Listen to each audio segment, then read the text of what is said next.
स्वागत आहे आपलं दीपास ब्लॉगमध्ये. तर इथं मी किचनचा एक कोपरा आवरून घेत आहे, कारण हा कोपरा खूपच खराब होतो, कारण तिथे तेल आणि मसाले असतात, त्याच्यामुळे ते लवकर खराब होतो. तर मी चहा ठेवलेला आहे, कारण आत्या आलेल्या आहेत गावावरून. तर त्या नंदेकडे गेलेल्या होत्या 2 दिवस. तर त्या आलेल्या आहेत. तर त्या आल्यानंतर किती घर असं भरल्यासारखं झालेलं आहे. खरंच करमत नव्हतं त्या 2 दिवस गेल्या होत्या तर मग इथं आम्ही चहा घेतला आणि श्लोकसाठी मी सरबत करत आहे. तो चहा नको म्हणला होता. सरबत करत करत आत्यांनी मी अशी छान गप्पा मारत आहात. तर गप्पा मारत मी इकडं स्वयंपाक संध्याकाळची तयारी करत आहे. तर संध्याकाळच्या स्वयंपाकासाठी मी नान आणि काजू मसाला बनवत आहे.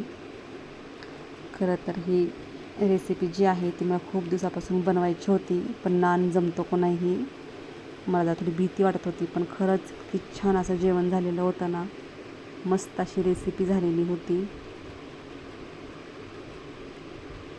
परफेक्ट असा नान पण झालेला होता.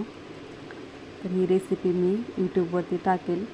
आता बघू कधी जमते मला करायला आता हे नंतर. बघा, आणि घरच्यांना सगळ्यांना आवडली. सगळे म्हणायला लागले की हॉटेलपेक्षा सुद्धा भारी झालेली आहे ही नान. बघा इथं, आणि माझ्याकडे बटर आता सध्या नव्हतं म्हणून मी तूप टाकलेलं आहे. त्या तुपात अजून जास्त टेस्ट आलेली होती. भेटूया पुढच्या ब्लॉगमध्ये. बाय.